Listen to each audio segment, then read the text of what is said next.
अपने चेहरे से जो जाहिर है छुपाएं कैसे, तेरी मर्जी के मुताबिक नजर आएं कैसे। घर सजाने का तसव्वुर तो बहुत बात का है, पहले ये तय हो के इस घर को बचाएं कैसे। आप इस मुगालते में मत रहिए कि इलेक्शन का रिजल्ट जो है वो बहुत सारी चीजें बदल देगा अगर आप बेदार नहीं होंगे तो। बहुत धूर्त लोगों से मुकाबला है। जिंदा रहना है तो हर सांस हुकूमत से न मांग, असल मुंसिफ है खुदा रहम अदालत से न मांग।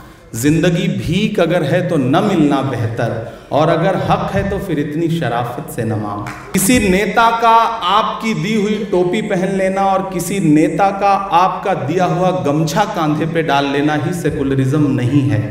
अपनी टोपियां जो इतनी मेयारी हैं उनको सियासी लोगों के सरों पर पहनाना बंद करिए। आप उन्हें किसी महफिल में एक बार टोपी पहनाते हैं, फिर वो आपको अगले 5 साल टोपी पहनाते हैं। आपके साथ कौन सा समाज है जो आपके साथ कंधे से कंधा मिला करके खड़ा है? उसको बांटने की बहुत सी कोशिशें तो हुई हैं पिछले 70 साल में, लेकिन जोड़ने के लिए हमने 70 साल में क्या किया है? एक ऐसा ग्रुप बनाइए, एक ऐसा सोशल ग्रुप बनाइए, एक ऐसा व्हाट्सएप ग्रुप बनाइए कि जब कभी सुनहरी बाग मस्जिद के सामने बुलडोजर खड़ा हो तो एक मैसेज पर 200 लोग वहां खड़े होने को तैयार हो।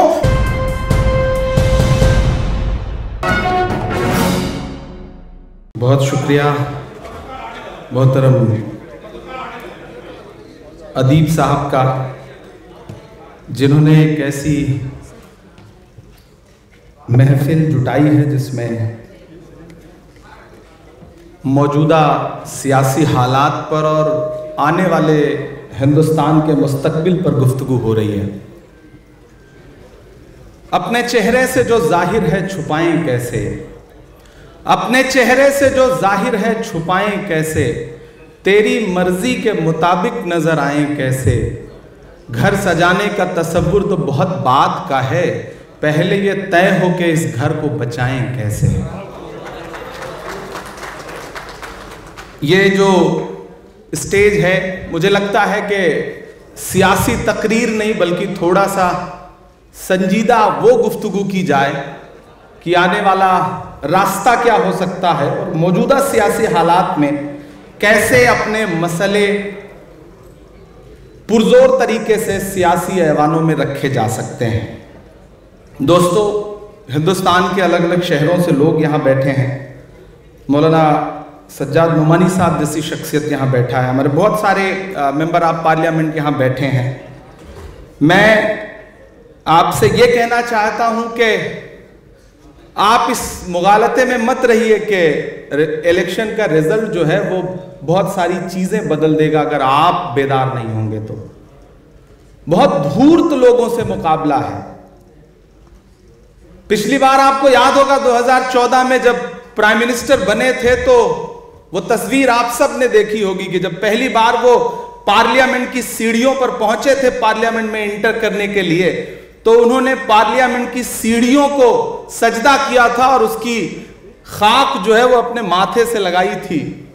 और फिर 10 साल में यह हुआ कि पुरानी पार्लियामेंट ही बदल दी, नई पार्लियामेंट बना दी। इस बार जब वो पार्लियामेंट के अंदर गए हैं तो उन्होंने संविधान को अपने माथे से लगाया है। तो इस मुगालते में मत रहिए कि चीजें बहुत आसान हैं। मुझे खुशी है कि कम से कम हम इन मसलों पे बात करने के लिए बैठ रहे हैं। हमें कहीं ना कहीं अपने गिरेबान में भी झांकना तो पड़ेगा। जिंदा रहना है तो हर सांस हुकूमत से न मांग, असल मुंसिफ है खुदा रहम अदालत से न मांग। जिंदगी भीख अगर है तो न मिलना बेहतर, और अगर हक है तो फिर इतनी शराफत से न मांग। मेरे भाई, हम इस एसी ऑडिटोरियम में बैठ करके एक खूबसूरत महफिल सजा के गुफ्तगू तो कर रहे हैं, लेकिन बुनियादी हल तब निकलेगा जब इन महफिलों को और इन तमाम लोगों को लेकर के हम उन इलाकों में भी चलें जहां असल में जुल्म हो रहा है।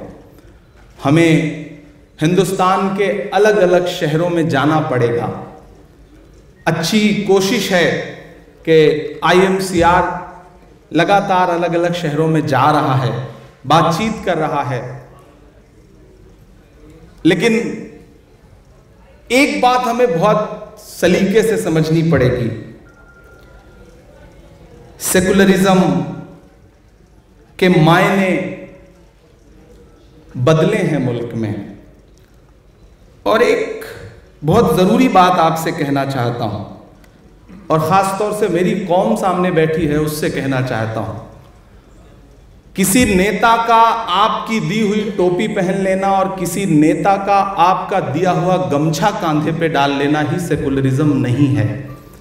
इस खेल से बाहर निकलिए। अपनी टोपियां जो इतनी मेयारी हैं उनको सियासी लोगों के सरों पर पहनाना बंद करिए। आप उन्हें किसी महफिल में एक बार टोपी पहनाते हैं, फिर वो आपको अगले 5 साल टोपी पहनाते हैं। इस खेल को समझिए, मेरी गुजारिश है आप ये।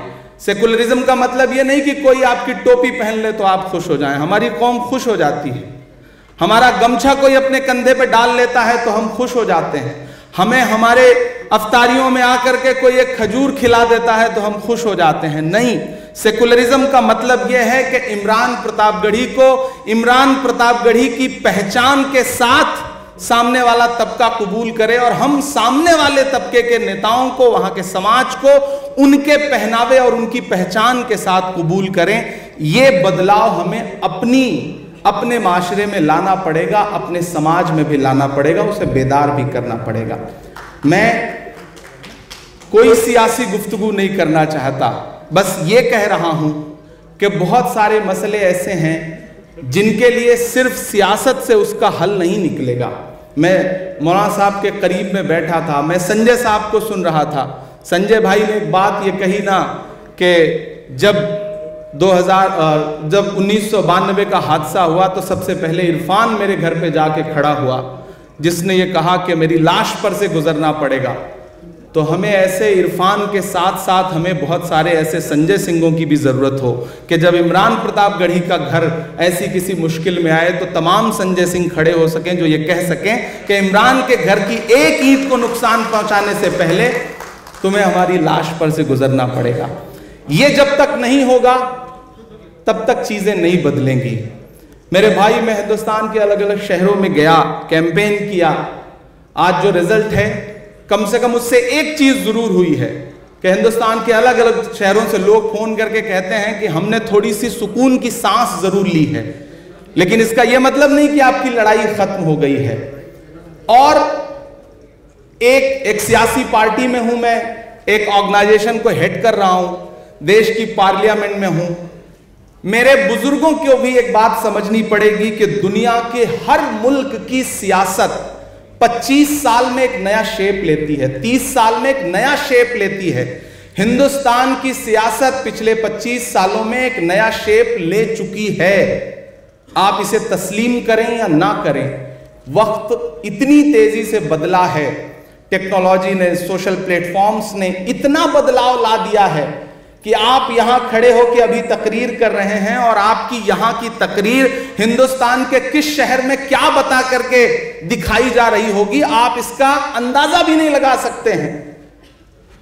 तो मैं अपने बुजुर्गों से एक बात ये कहूंगा कि मुझे खुशी है इस बार पार्लियामेंट में कुछ नए और नौजवान चेहरे जीत करके आए हैं। जियाउर रहमान बर्क साहब आए हैं, इकरा आई हैं, आगा साहब बोल रहे थे, ऐसे तमाम नए चेहरे जीत करके आए हैं। मुझे अपने बुजुर्गों से ये कहना है कि हम सब बहुत कम उम्र है हमारे पास तजुर्बे बहुत कम हैं, लेकिन अब हम वहाँ पहुँचे हैं तो हमसे काम लीजिए, हमें अपने पास बिठाइए, हमारे कंधों पर जिम्मेदारियां डालिए, क्योंकि हमारे कंधे नए हैं और ज्यादा बोझ उठा सकते हैं, इसमें कोई दो राय नहीं है।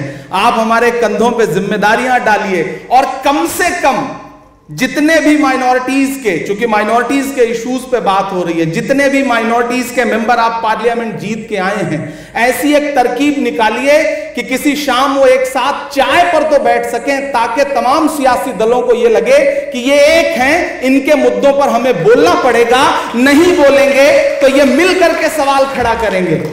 ये आपको करना पड़ेगा। मेरे दरवाजे हमेशा खुले हैं और मैं जिस लायक हूं, मैं अदीब साहब के सामने ये पेशकश भी रखता हूं कि हिंदुस्तान के जिस भी शहर में आप IMCR का सेमिनार ऑर्गेनाइज करना चाहें, कॉन्फ्रेंस ऑर्गेनाइज करना चाहें, मैं माइनॉरिटी डिपार्टमेंट के नेशनल चेयरमैन की हैसियत से हर वक्त आपके साथ खड़ा हूं। पैसा, संसाधन, रिसोर्सेज, सब कुछ जहां भी आपको मेरी जरूरत लगेगी, इंशाअल्लाह मैं किसी मौके पर आपसे पीछे नहीं रहूंगा, ये आपसे वादा करता हूं। दूसरी अहम बात, बहुत सारे मुद्दे ऐसे हैं जिन्हें पार्लियामेंट में उठाए जाने की जरूरत है, लेकिन पार्लियामेंट, चूंकि अदीब साहब पार्लियामेंट में रहे हैं इसलिए इन्हें पता है कि पार्लियामेंट में 2 मिनट 3 मिनट बोलने का मौका कैसे फराहम होता है और कितनी मुश्किलों से होता है। ये जो नए लोग जीत करके आए हैं, अभी साल भर तो शायद देश आवाज भी ना सुन पाए ओथ लेने के बाद, क्योंकि ऐसी तरकीब रहती है कि बहुत आसान नहीं होता बोल पाना। तो हमारी आपसे गुजारिश है कि आप सब हम नए बच्चों की तरबियत करिए। जो बुजुर्ग हैं, देखिए सियासत से ही अकेले हल नहीं निकलेगा, ये एक सच्चाई है। हर वफा जिंदे जावेद नहीं होती है, दिल का हर जख्म कहीं दिल का कमल बनता है। जब शहंशाह भी हो, इश्क भी हो, दौलत भी, तब कहीं जाके कोई ताजमहल बनता है। तो अगर ताजमहल बनाने हैं तो बहुत सारी चीजों को इंटरकनेक्ट करना पड़ता है। आरएसएस ने क्या किया, क्यों इस पॉलिटिकल सिनेरियो में आरएसएस को आप, उनकी कामयाबियों को आप तबसरा करिए तो आप ये पाएंगे कि उन्होंने एक काम किया, उन्होंने जुडिशरी हो, मीडिया हो, ब्यूरोक्रेसी हो, पॉलिटिक्स हो, अलग अलग जगह के लोगों को इंटरकनेक्ट किया है। इससे इनकार करिए या ना करिए। हमारे साथ क्या है, हम एक दूसरे के साथ चाय पीने को तैयार नहीं है, हम एक दूसरे की तारीफ सुनने को तैयार नहीं है। हमें लगता है कि जब तक इसकी जड़ नहीं काटेंगे तब तक हमारी जगह ही नहीं बनेगी। ये एक सच्चाई है।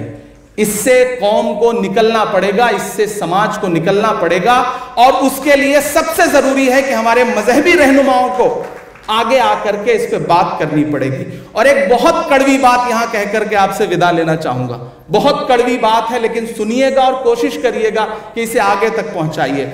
हम ये तो चाहते हैं कि हमारी ईद आए तो इस देश का जो नॉन मुस्लिम लीडर है वो शानदार सी फोटो और ग्राफिक बना करके मुबारकबाद दे। हमारे त्योहारों पर वो आगे आए और हमें सिवैयां खिलाए, हमारे साथ खड़ा हो। लेकिन आपका कोई नेता अगर ईद की होली की मुबारकबाद दे दे, और अगर वो होली में कहीं किसी सियासी मजबूरी की वजह से ही सही खड़ा हो जाए और उसके कपड़े पे एक रंग लग जाए, तो ये जो फतवे निकलते हैं, इन फतवों से भी कौम को बाज आना पड़ेगा। ये मैं बहुत कड़वी बात कह रहा हूं, ये बहुत कड़वी बात है, लेकिन आपको ये बात समझनी पड़ेगी। इस देश में कितनी पार्लियामेंट है जहां आप अकेले चुनाव जीत सकते हैं, इस बात को, इसका डेटा कलेक्ट करिए। बमुश्किल 10 से 15 सीट निकलेंगी जहां आप अकेले चुनाव जीत सकते हैं। बाकी कैसे जीतेंगे? आपके साथ कौन सा समाज है जो आपके साथ कंधे से कंधा मिला करके खड़ा है? उसको बांटने की बहुत सी कोशिशें तो हुई हैं पिछले 70 साल में, लेकिन जोड़ने के लिए हमने 70 साल में क्या किया है, आपको यह तो समझना पड़ेगा। इस पे बातचीत तो करनी पड़ेगी। नहीं करेंगे तो ऐसे ही महफिलें जुटाइए, लोग आएंगे, लंबी लंबी तकरीरें करेंगे, हासिल नहीं निकलेगा। ये बात मान लीजिए, मेरी उम्र बहुत कम है, लेकिन मैं इस उम्र में जितना मैंने जिंदगी को जिया है उस बुनियाद पर आपसे ये बात कह रहा हूं। बहुत सारी बातें ऐसे हैं जिन्हें बहुत सारे सियासी प्लेटफॉर्म से लोग नहीं बोल सकते, उसके लिए एक प्रेशर ग्रुप की जरूरत होती है। मैं चाहता हूं वैसा प्रेशर ग्रुप जनरेट हो। पिछले दिनों जब सुनहरी बाग का मस्जिद का मुद्दा खड़ा हुआ, मैं, जावेद साहब यहां बैठे हैं, ये मेरे पास आए और उन्होंने कहा ये सिचुएशन है, मस्जिद ढहा दी जाएगी। मैंने कहा मेरा काम यह है कि मैं इस मुद्दे को पार्लियामेंट में उठाऊंगा, आपका काम यह है कि आप इसके लिए बेदारी करिए, लोगों को बेदार करिए। और तीसरी सबसे बड़ी जरूरत यह है कि एक ऐसा ग्रुप बनाइए, एक ऐसा सोशल ग्रुप बनाइए, एक ऐसा व्हाट्सएप ग्रुप बनाइए कि जब कभी सुनहरी बाग मस्जिद के सामने बुलडोजर खड़ा हो तो एक मैसेज पर 200 लोग वहां खड़े होने को तैयार हो।